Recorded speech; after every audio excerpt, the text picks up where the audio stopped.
ನೋಡಿ, ಕಸದ ಬಗ್ಗೆ ಶಾಶ್ವತವಾಗಿ ಪರಿಹಾರ ಮಾಡೋಂಥದ್ದು ಕೈ ಆಗ್ತಾ ಇಲ್ಲ. ಕಸದ ಸಮಸ್ಯೆಗಿಂತ 40,000 ಕೋಟಿ ಟನಲ್ ಎತ್ಕೋಬೇಕು, 15,000 ಕೋಟಿ ಎಲಿವೇಟೆಡ್ ಕಾರಿಡಾರ್ ಎತ್ಕೋಬೇಕು, ಬಫರ್ ಝೋನಲ್ಲಿ 3,000 ಕೋಟಿ ಎತ್ಕೋಬೇಕು, ರಾಜಕಾಲುವೆನಲ್ಲಿ 2,000 ಕೋಟಿ ಎತ್ಕೋಬೇಕು. ಬರೀ ಇಂಥದ್ರ ಬಗ್ಗೆ ಇದೆ ಹೊರತು ಇಲ್ಲಿ ಕಸದ ಸಮಸ್ಯೆ, ಗುಂಡಿಗಳ ಸಮಸ್ಯೆ, ಜನಗಳ ಸಮಸ್ಯೆ ಕೇಳೋರು ಇಲ್ದಂಗಾಗಿ. ಬಸ್ ಸ್ಟ್ಯಾಂಡ್, ಬಸ್ ಶೆಲ್ಟರ್ನಲ್ಲಿ ಎಲ್ಲರೂ ನೋಡಿದಿರ ದುರಂತ. ಬಸ್ ಶೆಲ್ಟರ್ನಲ್ಲಿ ಅಂಗಡಿಗಳು ಕಟ್ತಾರೆ. ಬಸ್ ಶೆಲ್ಟರಲ್ಲಿ ಅಂಗಡಿಗಳು ನೋಟಿಸ್ ಕೊಟ್ರೆ BBMP ಅವರು ಆ ನೋಟಿಸ್ಗೆ ಸ್ಟೇ ಕೊಡೋದು ಕೋರ್ಟಲ್ಲಿ ಸಹಕರಿಸ್ತಾರೆ. ಇದು ಇವತ್ತು ಬ್ರ್ಯಾಂಡ್ ಬೆಂಗಳೂರು.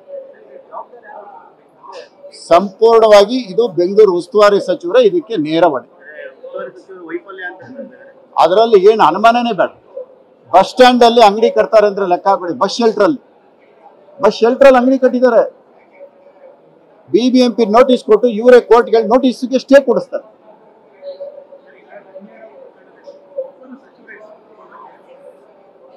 ನೋಡಿ, ರಣ್ಯಾರಾವ್ ಪ್ರಕರಣದಲ್ಲಿ ಈಗಾಗಲೇ ಮುಖ್ಯಮಂತ್ರಿ ಆಕಾಂಕ್ಷಿಗಳಾಗಿದ್ರು. ಈಗಾಗಲೇ ಬೆಂಗಳೂರು ಗ್ರಾಮಾಂತರ ಲೋಕಸಭಾ ಚುನಾವಣೆಯಲ್ಲಿ ಯೋಗೇಶ್ವರದು ಸೆಟಲ್ಮೆಂಟ್ ಆಯಿತು. ಅದೇ ರೀತಿ ನಂದು ಸೆಟಲ್ಮೆಂಟ್ ಆಯಿತು. ಈಗ ಮೋಸ್ಟ್ಲಿ ಇನ್ಯಾರ್ದೋ ಸೆಟಲ್ಮೆಂಟ್ ಆಗೈತೆ ಅಂತ ನಾನು ಕೇಳ್ಪಡ್ತಾ ಇದ್ದೀನಿ. ಅದು ಯಾವ ರೀತಿ ಸೆಟಲ್ಮೆಂಟ್ ಮಾಡಿದಾರೆ ಗೊತ್ತಿಲ್ಲ. ಮುಂದಿನ ದಿನಗಳು ಕಾಯ್ದು ನೋಡೋಣ. ಯಾರು ಅಡ್ಡ ಬಂದ್ರೆ ಅವ್ರಿಗೆ ಸೆಟಲ್ಮೆಂಟ್ ಮಾಡ್ತಾರೆ. ಈಗ ನಂದು ಸೆಟಲ್ಮೆಂಟ್ ಆಗಿದೆಯಾ? ಯೋಗೇಶ್ವರ್ ಸೆಟಲ್ಮೆಂಟ್ ಆಯ್ತಾ? ರೇವಣ್ಣನ್ ಸೆಟಲ್ಮೆಂಟ್ ಆಯ್ತಾ? ರಮೇಶ್ ಜಾರಕಿಹೊಳಿ ಸೆಟಲ್ಮೆಂಟ್ ಆಯ್ತಾ? ಈಗ ಯಾರಿದ್ದಾರೆ ಇವಾಗ ಮೋಸ್ಟ್ಲಿ ಅವ್ರದ್ದೇನೋ ಸೆಟಲ್ಮೆಂಟ್ ಆಗಿರ್ಬೇಕು. ಒಟ್ಟಿನೊಳಗೆ ಸೆಟಲ್ಮೆಂಟ್ ಆಗತ್ತೆ. ಅದು ಸೆಟಲ್ಮೆಂಟ್ ಆದ್ಮೇಲೆ ಇವಾಗ ನಮ್ಗೆ ಆದ್ಮೇಲೆ ಗೊತ್ತಾಯ್ತು. ನನಗೂ ಗೊತ್ತಿರಲಿಲ್ಲ.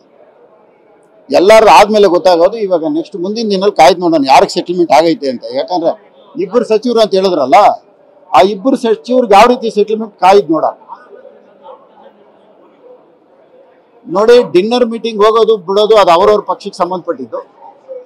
ಒಟ್ಟಿನಲ್ಲಿ ಯಾರಿಗೋ ಸಚಿವರಿಗಂತೂ ಸೆಟಲ್ಮೆಂಟ್ ಅಂತೂ ಆಗುತ್ತೆ. ಕಾಯ್ದು ನೋಡೋಣ. ನಾನು ಕಾಯ್ದು ನೋಡ್ತೀನಿ. ಓಕೆ.